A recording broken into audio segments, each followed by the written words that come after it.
Hi guys! In this video you will learn how to trade stickers in Monopoly Go. Well, understand the rarity and value of each stickers to negotiate effectively. Figure out which stickers you need to complete your collections. Observe what stickers other players have and what they might need. Start trading early to build leverage and complete collections sooner. Keep track of ongoing trades and sticker availability among players. When it comes to initiating a trade, clearly state what stickers you have and what you seek in return. Offer multiple stickers to make your trade more attractive. Emphasize the rarity of each stickers to justify their value.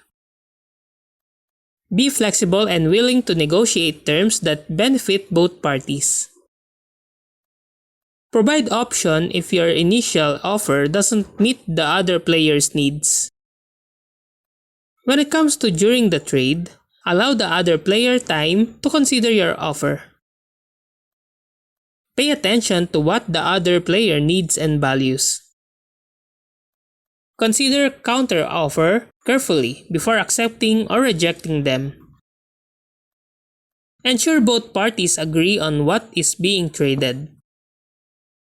Don't trade out of desperation. Maintain strategic trade decisions. And when it comes to negotiating techniques, establish trust and goodwill through fair and consistent trading. Structure trades so both parties benefit from the exchange. Trade strategically to influence the game's progression in your favor. Don't rely on single trades. Explore multiple options simultaneously. Adjust your trading approach based on the game's evolving dynamics. And when it comes to maximizing trade value, anticipate future stickers, needs, and trade accordingly.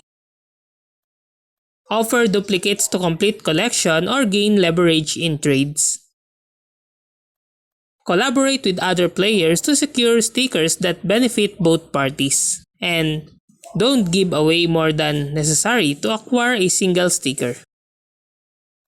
Track your collection's progress to target specific stickers in trades.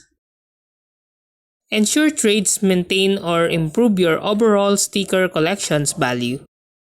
Remain flexible to adapt your strategy as new sticker opportunities arise. And that's how to trade stickers in Monopoly Go. If you like this video, please click the like and subscribe and ring the bell icon to notify you to our next video. Thank you for watching!